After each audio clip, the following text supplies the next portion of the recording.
person. And she wrote me and said, thank you so much. People just don't think about this. They don't recognize it. And the other thing, which is true universally, is that when I started looking for the posters, I was mostly excited about them as a visual element and great designs and everything. And then, you know, at the bottom of posters, all the small print. Oh, the illegible part? The illegible part, which actually, if you read it, you discover that it lists virtually everybody except the editor. It will list the composer and not the editor. So, you know, the more I worked, the more I thought, this is so necessary. You know, it's so necessary for people to honor the work that made the film finally be the great film that it is. It's interesting because I'm remembering when we first, well, not when we first met, we've known each other for many decades, but when we met recently and you were talking about this, I was thinking, well, how does it relate to the typical theme of one of our shows, which is around shifting power in the worlds of arts, politics, and economics? And as I thought about it, I realized it has a lot to do with shifting power. Yes. You talk about it as you see it, and I'll see if I have any additional thoughts to contribute. I think it makes a massive difference. When I first was working on it as a PowerPoint, I showed it to a friend who's a film scholar and a feminist, a lesbian, you know. And she just said, Sue, this is going to change film scholarship. I had no idea who any of these people were. And I have heard that so often since, and I've heard so many teachers say, I'm now using this in my classroom. And this one woman who's a filmmaker and an editor, Karen Perlman, we were in touch a lot about various things. She knows a lot about Russian filmmakers and editors. And she said the standard, in scholarship, the standard for talking about a film is you have the title, and then in parentheses, okay, North by Northwest, Hitchcock, 1963, whenever it was made, right? And she said, I want from now on for it to say Hitchcock et al. Because I want language to tell us all the time that it wasn't just the director who made this movie. And so the et al. Also applies to the cinematographer and the writer. But again, writers tend to be recognized. Yeah. Cinematographers tend to be recognized, and editors don't. And it therefore is serving to de-individualize accomplishment, achievement. That's right. You know, we love That's a right. hero story of That's right. pretty much anything. Right. History, science, it's always one person. They get one award, and at the Academy Awards, they're up there fighting over who's going to hold it. There is an Academy Award, I guess, for editing. There is, and it started in the 1940s. It came in later.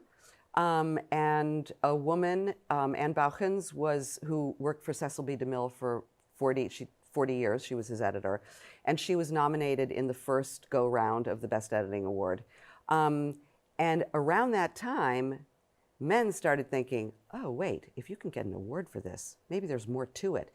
And they started coming in and saying, what about me? And maybe I'm going to be an editor. So yes, there is an award for editing. Yeah. And the winner of the most Oscars for Best Editing is a woman, Thelma Schoonmaker. So yeah, there is an award. So to go back to the decentering of this in Universal Hero, that seems like a story we tell a lot on this program around actually it takes collective effort, but for many years we've not been hearing much about collective effort in this country. Right. There is a gender aspect to it, though, too, because it does seem to me that a lot of the work that women do, or that it is often gendered work, the work of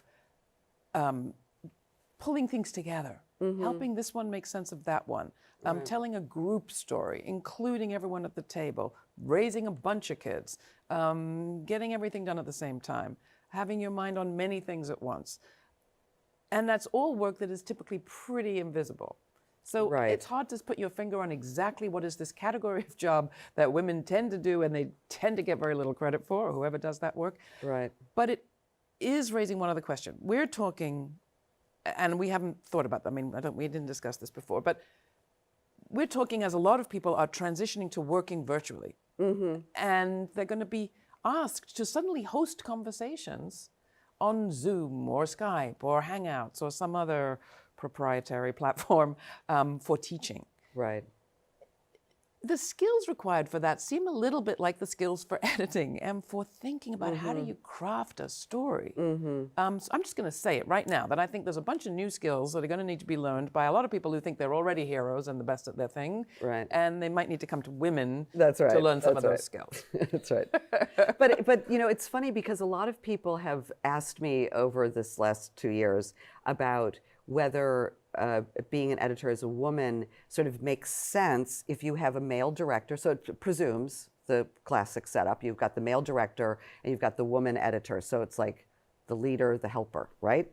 And there are some men who will talk about the fact that it's a woman they're working with that makes sense to them in that way, that women, how they understand women. Okay. But then you have to stand back and say, well, half the editors are men working for a male director. So I think it's not good to assume that the editor takes this, what we call, you know, sort of female role, you know, in relation to the director, because that can't be how editing works. Right. You have to be your own person. You have to have your own ideas about how the thing should be done. You have to be forceful and persuasive, whether you're working with a male or female director. And you take somebody like Walter Murch, who is sort of the most well-known, famous, vocal male editor. He's a great editor. Nobody looks at him and says, well, how does it feel to be in the helper position? Yeah. They don't. They say, how does it feel to be a really great editor? How do you do it? And so I think we have to accord the same respect to any woman who is contending with the ego of whoever it might be. Yeah. No, that makes it that makes much better point than what I just made. Editing per se, it seems to me, tells the story. I mean, directing, as somebody that does it all, could you say that an editor could save a bad film, but a director couldn't save a bad edit or something like that?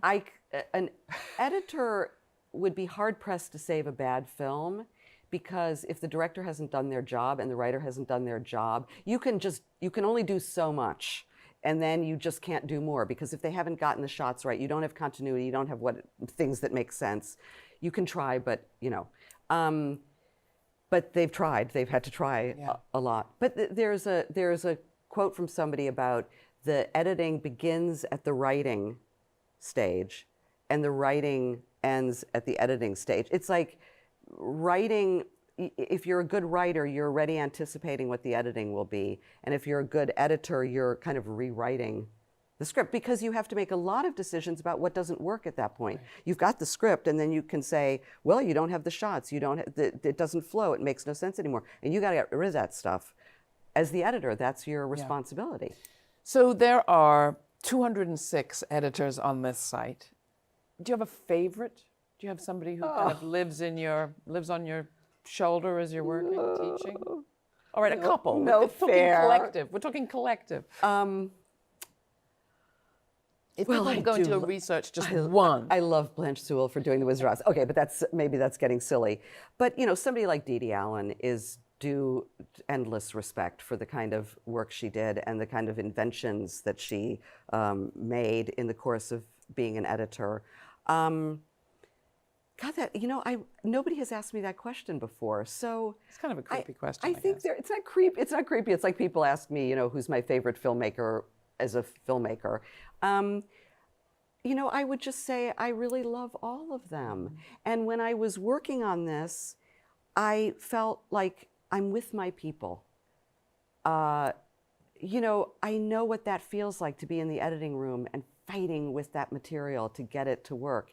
And when I would look at a new person's work and think about what they had done, you know, when you see the clips. I mean, I have this 2-hour film on the website where you go chronologically by when the film was made, and you see a more or less 1-minute clip from one of the films that woman edited, and you watch from 1926 to Battle of the Sexes, and you just see the phenomenal creativity. And one will be, so like Ludmila Feigenova did all of Tarkovsky's films. Very slow editing, right?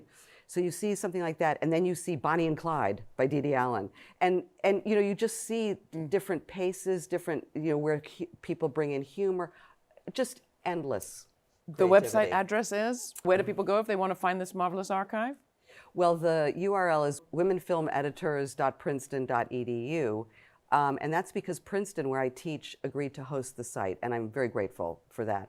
But the thing is, if you go to Google and you type in women film editors, it's like the second thing. Or the site itself is called Edited By, but it's really easy to find. It's on the first page of Google, and it got onto the first page of Google within a week of the launch because people were just... That tells you something. Well, yay, Princeton. And what I discovered is also that when you put in Yolanda Benvenuti, for example, who did most of Rossellini's films, who did not get credit for Rome Open City on screen, did not get on-screen credit for Rome Open City, which is considered one of the most important films. Absolutely. Now you type in her name and she shows up on the first page on my site. So all of these editors now you can find really quickly when you Google them, and that's part of the point. Perfect. Sue Friedrich, thank you so much. You can find more information at the aforementioned site and at ours. Thanks for checking out.